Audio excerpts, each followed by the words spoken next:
गौतम बुद्ध दार्शनिक नहीं, दृष्टा है।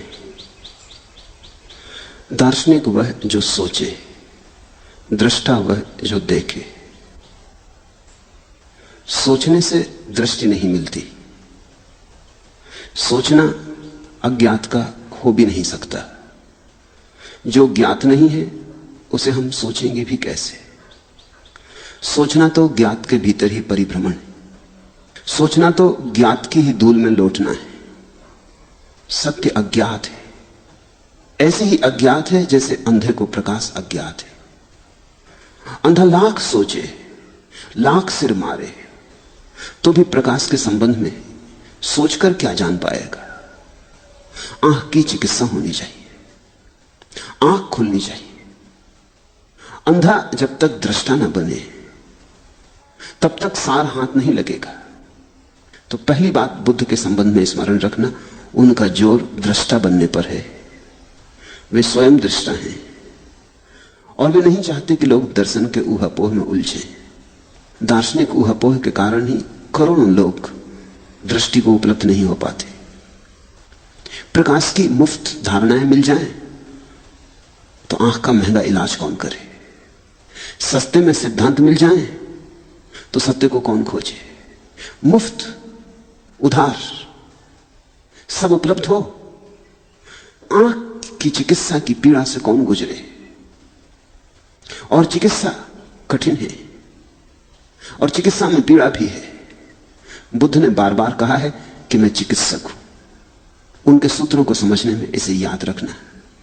बुद्ध किसी सिद्धांत का प्रतिपादन नहीं कर रहे हैं, वे किसी दर्शन का सूत्रपात नहीं कर रहे हैं। वे केवल उन लोगों को बुला रहे हैं जो अंधे हैं और जिनके भीतर प्रकाश को देखने की प्यास है। और जब लोग बुद्ध के पास गए तो बुद्ध ने उन्हें कुछ शब्द नहीं पकड़ाए। बुद्ध ने उन्हें ध्यान की तरफ इंगित और इशारा किया, क्योंकि ध्यान से खुलती है आंख, ध्यान से खुलती है भीतर की आंख। विचारों को तो परत से परत तुम इकट्ठी कर लो, आंख खुली भी हो तो बंद हो जाएगी। विचारों के बोझ से आदमी की दृष्टि खो जाती। जितने विचार के पक्षपात गहन हो जाते हैं उतना ही देखना असंभव हो जाता है। फिर तुम वही देखने लगते हो जो तुम्हारी दृष्टि होती, फिर तुम वह नहीं देखते जो है। जो है उसे देखना हो तो सब दृष्टियों से मुक्त हो जाना जरूरी। इस विरोधाभास को ख्याल में लेना। दृष्टि पाने के लिए सब दृष्टियों से मुक्त हो जाना जरूरी है। जिसकी कोई भी दृष्टि नहीं, जिसका कोई दर्शन शास्त्र नहीं, वही सत्य को देखने में समर्थ हो पाता है। दूसरी बात, गौतम बुद्ध पारंपरिक नहीं, मौलिक है। गौतम बुद्ध किसी परंपरा, किसी लीक को नहीं पीटते हैं। वे ऐसा नहीं कहते हैं कि अतीत के ऋषियों ने ऐसा कहा था इसलिए मान लो। वे ऐसा नहीं कहते हैं कि वेद में ऐसा लिखा है इसलिए मान लो। वे ऐसा नहीं कहते हैं कि मैं कहता हूं इसलिए मान लो। वे कहते हैं जब तक तुम न जान लो मानना मत। उधार श्रद्धा दो कौड़ी की है। विश्वास मत करना, खोजना, अपने जीवन को खोज में लगाना। मानने में जरा भी शक्ति व्यय मत करना, अन्यथा मानने में ही फांसी लग जाएगी। मान मान कर ही लोग भटक गए। तो बुद्ध ना तो परंपरा की दुहाई देते, न वेद की। न वे कहते हैं कि हम जो कहते हैं वो ठीक होना ही चाहिए। वे इतना ही कहते हैं ऐसा मैंने देखा। इसे मानने की जरूरत नहीं। इसको अगर परिकल्पना की तरह ही स्वीकार कर लो तो काफी। परिकल्पना का अर्थ होता है हाइपोथेसिस। जैसे कि मैंने तुमसे कहा कि भीतर आओ, भवन में दिया जल रहा है, तो मैं तुमसे कहता हूं कि मानने की जरूरत नहीं कि भवन में दिया जल रहा है। इसको विश्वास करने की जरूरत नहीं, इस पर किसी तरह की श्रद्धा लाने की जरूरत नहीं। तुम मेरे साथ आओ और दिए को जलता देख लो।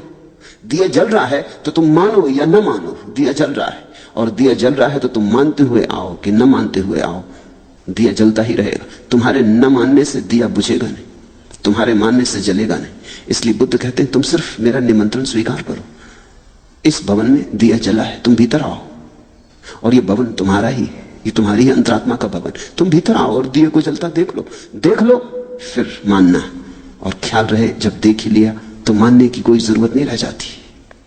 हम जो देख लेते हैं उसे थोड़ी मानते, हम तो जो नहीं देखते उसी को मानते। तुम पत्थर पहाड़ को तो नहीं मानते, परमात्मा को मानते हो। तुम सूरज चांद तारों को तो नहीं मानते, वे तो हैं। तुम स्वर्ग लोक मोक्ष नरक को मानते हो। जो नहीं दिखाई पड़ता उसको हम मानते हैं, जो दिखाई पड़ता है उसको तो मानने की जरूरत ही नहीं रह जाती, उसका यथार्थ तो प्रकट है। तो बुद्ध कहते हैं मेरी बात पर भरोसा लाने की जरूरत नहीं, इतना ही काफी है कि तुम मेरा निमंत्रण स्वीकार कर लो, इतना पर्याप्त है। इसको वैज्ञानिक कहते हैं हाइपोथेसिस, परिकल्पना। एक वैज्ञानिक कहता है 100 डिग्री तक पानी गर्म करने से पानी भाप बन जाता है, मानने की कोई जरूरत नहीं। चूल्हा तुम्हारे घर है, जल उपलब्ध है, आग उपलब्ध है, चढ़ा दो चूल्हे पर जल को, परीक्षण कर लो। परीक्षण करने के लिए जो बात मानी गई है वो परिकल्पना, अभी स्वीकार नहीं कर ली है कि ये सत्य है। लेकिन एक आदमी कहता है शायद सत्य हो, शायद असत्य हो, प्रयोग करके देख लें, प्रयोग ही सिद्ध करेगा सत्य है या नहीं। तो बुद्ध पारंपरिक नहीं है, मौलिक है। विचार की परंपरा होती है, दृष्टि की मौलिकता होती है। विचार अतीत के होते हैं, दृष्टि वर्तमान में होती है। विचार दूसरों के होते हैं, दृष्टि अपनी होती है। तीसरी बात, गौतम बुद्ध शास्त्री नहीं है, पंडित नहीं है, वैज्ञानिक है। बुद्ध ने धर्म को पहली दफे वैज्ञानिक प्रतिष्ठा दी। बुद्ध ने पहली दफे धर्म को विज्ञान के सिंहासन पर विराजमान किया। इसके पहले तक धर्म अंधविश्वास था, बुद्ध ने उसे बड़ी गरिमा दी। बुद्ध ने कहा अंधविश्वास की जरूरत ही नहीं, धर्म तो जीवन का परम सत्य है। एस धम्मो सनातनो, यह धर्म तो शाश्वत और सनातन है, तुम जब आंख खोलोगे तब इसे देख लोगे। इसलिए बुद्ध ने यह नहीं कहा कि नरक के भय के कारण मानो, और यह भी नहीं कहा कि स्वर्ग के लोभ के कारण मानो, और इसलिए भी नहीं कहा कि परमात्मा सताएगा अगर न माना और परमात्मा पुरस्कार देगा अगर माना। नहीं, ये सब व्यर्थ की बातें बुद्ध ने नहीं कही। बुद्ध ने तो सारसूत्र कहा। बुद्ध ने तो कहा यह धर्म तुम्हारा स्वभाव है, यह तुम्हारे भीतर बह रहा है, अहिर्निश बह रहा है। इसे खोजने के लिए आकाश में आंखें उठाने की जरूरत नहीं है, इसे खोजने के लिए भीतर जरा सी तलाश करने की जरूरत है। ये तुम हो, ये तुम्हारी नियति है, तुम्हारा स्वभाव है। एक क्षण को भी तुमने इसे खोया नहीं, सिर्फ विस्मरण हुआ है। तो बुद्ध ने चैतन्य की सीढ़ियां कैसे पार की जाएं, मूर्छा से कैसे आदमी अमूर्छा में जाए, बेहोशी कैसे टूटे और होश कैसे जगे, इसका विज्ञान स्थिर किया। और जो उनके साथ भीतर गए उन्हें निरपवाद रूप से मान लेना पड़ा कि बुद्ध जो कहते हैं ठीक कहते हैं। यह अपूर्व क्रांति थी, ऐसा पहले कभी नहीं हुआ था। बुद्ध मील के पत्थर हैं मनुष्य जाति के इतिहास में। संत तो बहुत हुए, मील के पत्थर बहुत थोड़े लोग होते। महावीर भी मील के पत्थर नहीं, क्योंकि महावीर ने जो कहा वो 23 तीर्थंकर पहले कह चुके थे। कृष्ण भी मील के पत्थर नहीं है, क्योंकि कृष्ण ने जो कहा वो उपनिषद और वेद सदा से कहते रहे थे। बुद्ध मील के पत्थर है, जैसे लाओसू मील का पत्थर है। कभी कभार करोड़ों लोगों में एक आध संत होता है, करोड़ों संतों में एक आध मील का पत्थर होता है।